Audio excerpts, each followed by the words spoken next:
Hello বন্ধুরা, তোমরা সবাই কেমন আছো? আবারও চলে আসলাম দারুণ স্বাদের একটা রেসিপি নিয়ে। আশা করি এই রেসিপিটা তোমাদের অনেক ভালো লাগবে। আজকের রেসিপিটার নাম এগ মোগলাই পরোটা। এখানে আমি আগে থেকে ময়দার ডোটা তৈরি করে 6টা রুটি বেলে নিয়ে নিলাম। এই মোগলাই পরোটাটা বানানোর জন্য একটা মোগলাই পরোটা 2টো করে রুটি লাগবে। তাই আমি এখানে 3টি মোগলাই পরোটা তৈরি করব।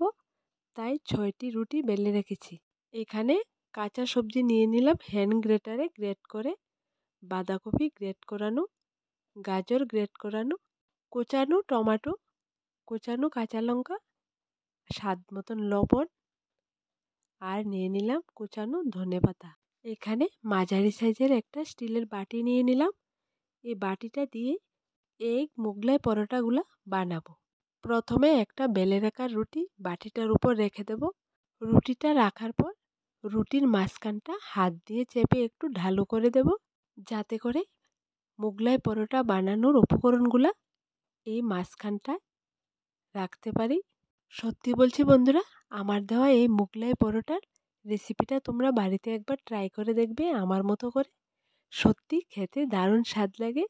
রুটিটা যখন বাটির মধ্যে সেট করানো হয়ে যাবে, এরপর নিয়ে নেব একটা ডিম। ডিমটাকে ফাটিয়ে রুটিটার মাঝখানে দিয়ে দেব। এরপর এক এক করে সবগুলা উপকরণ দেব। এই রেসিপিটা একবার বানিয়ে খেলে বারবার ইচ্ছে করবে খেতে।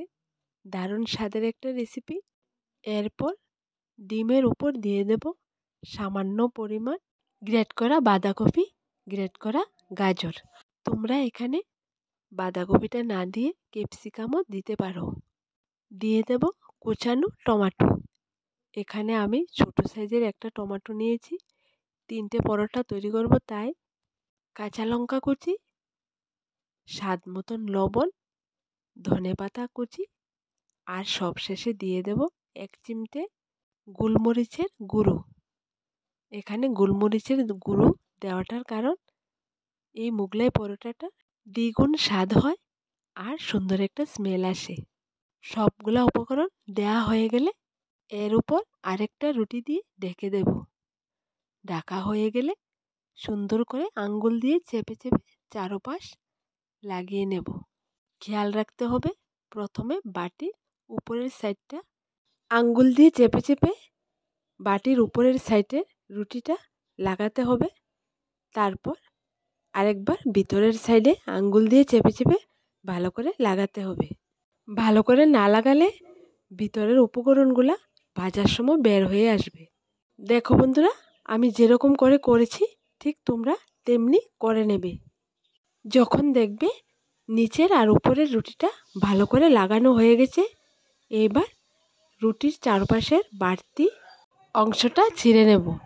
বন্ধুরা, রুটির বাড়তি অংশটা ছেঁড়ার সময় একটু খেয়াল রাখতে হবে, আস্তে আস্তে করতে হবে, না হয় ডিম মোগলাই পরোটাটা ভালো হবে না। দেখো বন্ধুরা, রুটির বাড়তি অংশটা আমি ফেলে দেব না, এটা দিয়ে আরেকটা রুটি তৈরি করে নেব। এইবার ভাজার পালা। ভাজার জন্য এখানে আমি একটা প্যানে আগে থেকে তেল বসিয়ে রেখেছিলাম। তেলটা গরম হয়ে গেছে। এইবার যেই বাটিতে ডিম মোগলাইটা রেডি করেছি এই বাটিটা হাতে নেব। এরপর হাতের মধ্যে উপর করে বের করে নেব। বের করা হয়ে গেলে আস্তে করে এক সাইড থেকে তেলের উপর ছেড়ে দেব। খেয়াল রাখতে হবে ভাজার সময় চুলোর আঁচটাকে একদম লোতে রাখতে হবে, না হয় ভেতরের অংশটা কাঁচা থেকে যাবে আর উপর দিয়ে পোড়া লেগে যাবে। দেখো বন্ধুরা, কত সুন্দর ফুলেছে। তোমরা চাইলে এই ডিমের মোগলাই পরোটাটা কম তেল দিয়েও ভেজে নিতে পারো। পরোটাটা উল্টিয়ে পাল্টিয়ে আমি সুন্দর করে ভেজে নিলাম। এবার নামিয়ে নেব। ঠিক একই রকম করে আমি বাকি পরোটাগুলা ভেজে নেব। তোমরা যদি চাও ঘরে থাকা সামান্য উপকরণ দিয়ে এই ডিমের মোগলাই পরোটাটা তৈরি করতে, তাহলে আমার এই রেসিপিটা ফলো করে একদম অল্প সময়ে সুন্দর একটা রেসিপি তৈরি করতে পারো। দেখতে যেমন সুন্দর, খেতেও তেমন স্বাদ। আমি তোমাদের একটা পরোটা ছিঁড়ে দেখিয়ে দিচ্ছি ভিতরটা। দেখো কতটা সুন্দর হয়েছে। তো বন্ধুরা, আমার দেওয়া রেসিপিগুলো তোমাদের যদি ভালো লেগে থাকে তাহলে আমার এই ছোট্ট চ্যানেলটাকে লাইক, শেয়ার এবং সাবস্ক্রাইব করে পাশে থাকা বেল বাটনটি অবশ্যই ক্লিক করে রাখবে। আর রেসিপিটা তোমাদের কেমন লাগলো কমেন্টে জানিয়ে দেবে।